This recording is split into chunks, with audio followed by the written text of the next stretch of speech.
જય શ્રી કૃષ્ણ બધાને. હું છું ભારતી. તમારા બધાનું સ્વાગત છે મારી યુટ્યુબ ચેનલ ઉપર. તો હા, અત્યારમાં હું જ છું, સાલ ઓઢીને બેઠી છું, એટલે સૂર્યનારાયણને ખબર ન પડે કે હું અહીંયા બેઠી છું. બહુ તડકો છે. આ વીકે 28 ડિગ્રી, ગઈકાલે હતું 26, 27, 28. અત્યારે 8:30 વાગ્યા છે, તોય પણ બહુ એટલે બહુ ગરમી લાગે છે. હવે શું થઈ ગયું, એમાં યુકેનું પાણી 11 વર્ષથી પીએ ને એટલે તડકો બહુ લાગે.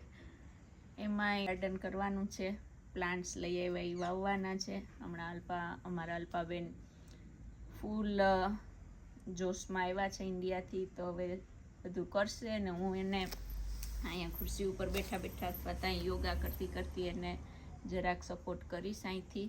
તો ચાલો આજે જોડાયેલા રહેજો. તો સૂર્યનારાયણની કૃપા દ્રષ્ટિ હમણાં લંડન ઉપર પડી છે. ખુશ છે સૂર્યનારાયણ, થોડાક વધારે ખુશ થઈ ગયા છે હમણાં. અને એક આ ડોસીમાન ઝાડવાએ આમ એટલો કંટાળો આપ્યો જ ને, બધો કચરો અહીંયા ખેરે, રોજ વાળીએ ને હતું ને એવું. યા જન્મની દુશ્મની છે એની કંઈક મારી હારે. બધો કચરો અહીંયા પાડે. સરસ મજાના ફ્લાવર લઈ આવી હું, પણ બિચારા એક રાતમાં જો કરમાઈ ગયા. કેવા સરસ છે. અહીંયા અલ્પાબેન આપણા પાછા આવી ગયા છે ગાર્ડનનું માવજત માટે. તો ગાર્ડનિંગ કરવું ને એ મારો ફેવરિટ વિષય છે, એટલે મને ગમે. તો અલ્પાબેનનો ફેવરિટ વિષય ઈ છે. અને જો હું શું કરું એ આ બધા અહીંયા બધું ગોઠવે જ ગાર્ડનમાં. અમે આ બધું લઈ આવ્યા આજે. અને પ્રાઇસ કર ને પ્રાઇસ તો કાઢી નાખી. હા, અને અહીંયા એ રાખ્યું. પછી શાકભાજી વાવવાનો એ ઓલો છે, દીપુભાઈ ઘરે ગઈ ને ત્યાં છોકરીઓ કે તમારું જોઈને અગાસીમાં એને શાકભાજી વાવી. સરસ. મને ગમે આવું કરું ને, એટલે મને શાંતિ મળે ગાર્ડન.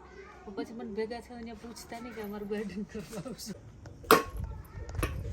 હું બહુ ટેલેન્ટેડ છું. આપણું ટેલેન્ટ અલગ છે. આપણું ટેલેન્ટ છે બધું ભાંગતોડ કરવાનું. તો અલ્પાબેનનામાં ઓલા પ્લાન્ટ ઓલા ન થઈ જાય એના માટે આમાં હોલ નતા આવ્યા. તો જો દસ્તો લઈને મને બહુ મજા આવે આવું ભાંગતોડ કરવાનું. આજ તો એને ચીંધ્યું એટલે ઈ કરે.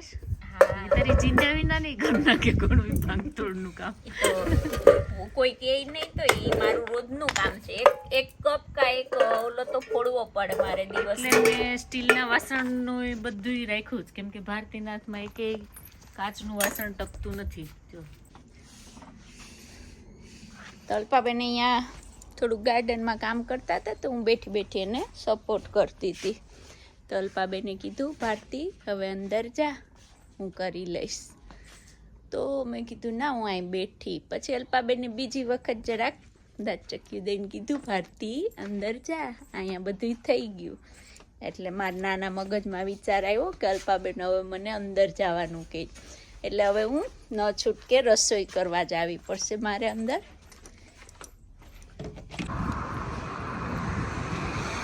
તો અલ્પાબેને ગાર્ડન કરી લીધું. મેં શાક, રોટલી, રસ, હમણાં કેરી આવી ગઈ છે તો રસ ને બધું ખાઈ પી અને અત્યારે વાગ્યા છે 6.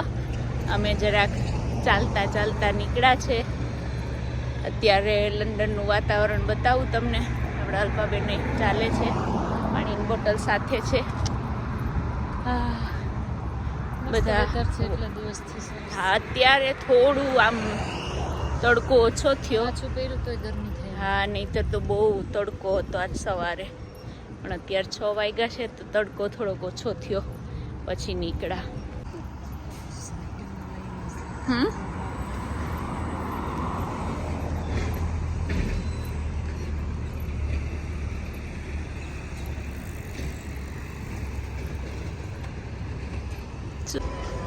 જેમ વેમલી આપણું ગુજરાતીઓનું કહેવાય એમ સાઉથ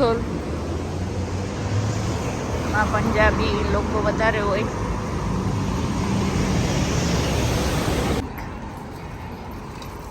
આ આપણું ગુજરાતીનું સ્ટોર છે, ત્યાં બધું મળી જાય આપણું. આમ તો બધું આપણું મળે, આપણા ઓળખીતા છે આ તો શોપવાળા છે ને. જો મોજ કરે છે બધા, થોડું લઈ લઈએ. આ બારે દેખાય એટલો અંદર સ્ટોર છે.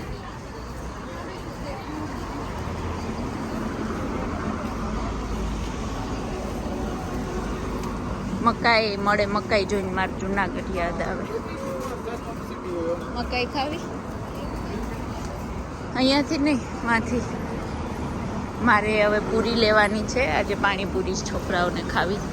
જો અહીંયા પૂરી વેચાય છે, પણ મારે બનાવવાની. કેરી આવી ગઈ, બોક્સ છે કેરીનું. સામે જવાનું છે રોડ ક્રોસ કરીને.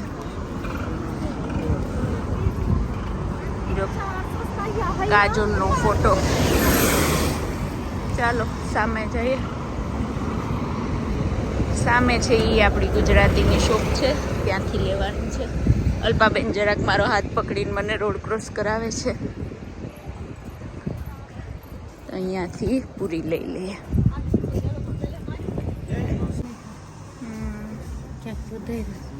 બધું સ્વીટ છે, જો સ્વીટ નમકીન જે જોતું હોય.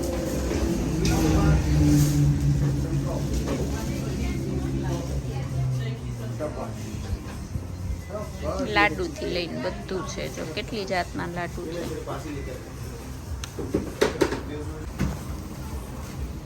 પછી યાર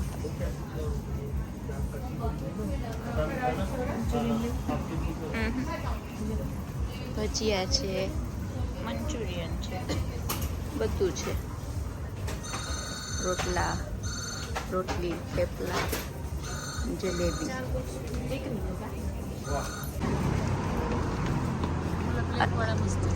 અલ્પાબેન મને એમ કહે છે કે તને જી જોતું એ લઈ લે. બહુ ઉદાર છે મારા અલ્પાબેન, આપણી જ છે જો એમ કહે છે, પણ મને ખબર નથી. આપણે કાજલબેનનો ફોટો આખા સાઉથ હોલમાં ફરે છે. ઓલી બાજુ હા કરીના, આલિયા ભટ્ટ, કાજલ બધા છે જો.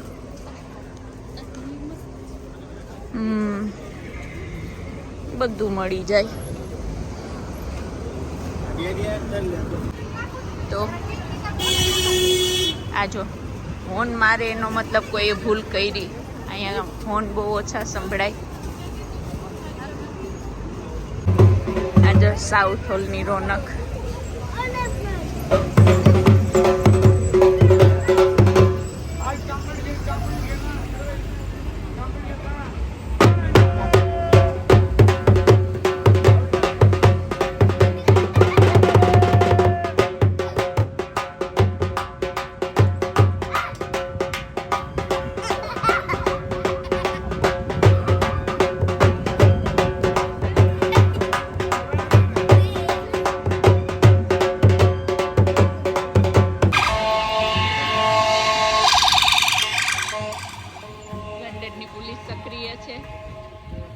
અલ્પાબેન મારી હરવા તો કરતા કરતા અડધે પહોંચી ગયા હતા, પણ હું તો પછી પાછું વળીને જોયું તો હું તો ઢોલ સાંભળવા ઊભી ગઈ.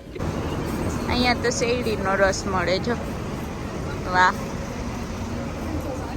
શેરડી ફૂટી ગઈ જો. અહીંયા જ્યારે ઇન્ડિયા યાદ આવે ને તો સાઉથ હોલ કે વેમ્બલી હોય જવાનું. અલ્પાબેનને બહુ યાદ આવતું હતું આજે. અહીંયા આપણું રામ મંદિર છે. પ્રજાના દર્શન. હે રામજી, બહુ સરસ છે મંદિર. ક્યારેક જઈશ લઈને તમને બધાને દર્શન કરવા.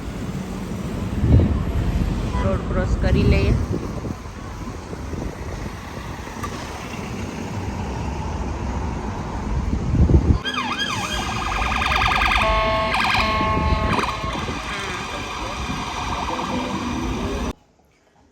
અમે ઘરે પૂગી ગયા, બહુ ભૂખ લાગી. સાઉથ હોલમાં રખડીને પૂરી લઈ આવ્યા.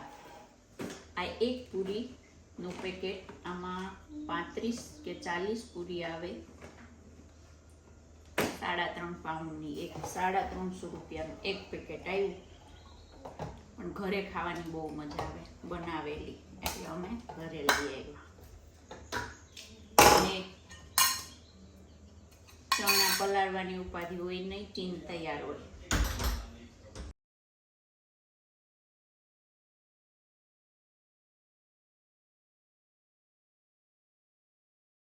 ચાલો તો આજનો દિવસ અહીંયા પૂરો થાય છે. પાણીપુરી ખાઈ લીધી, બહુ થાકી ગયા કેમ કે વોક કરવા ગયા, પછી વોક કરીને ઘરે આવ્યા. હમણાં 7-8-10,000 સ્ટેપ કરીએ અમે એવરીડેના. નિયમ રાખ્યો 10,000 સ્ટેપ કરવાના, એટલે 5-6 કિલોમીટર મને લાગે થઈ જતું હશે. તો એવરીડેના ચાલીએ. અને આજે ગયા હતા ચાલતા તો પાણીપુરી છોકરાઓને ખાવી હતી તો પૂરી લઈને આવ્યા. અને અત્યારે વાગ્યા છે 8:45. તો કાલે પાછું કામે જવાનું. આજે બહુ થાકી ગયા, ગાર્ડન કર્યું ને બધું કર્યું. લાઇટોય ગાર્ડનની ચાલુ થઈ ગઈ છે અત્યારે. તો ચાલો, આ હતો આજનો વ્લોગ. ગમે તો લાઈક કરજો, શેર કરજો, સબસ્ક્રાઈબ કરજો. જય શ્રી કૃષ્ણ.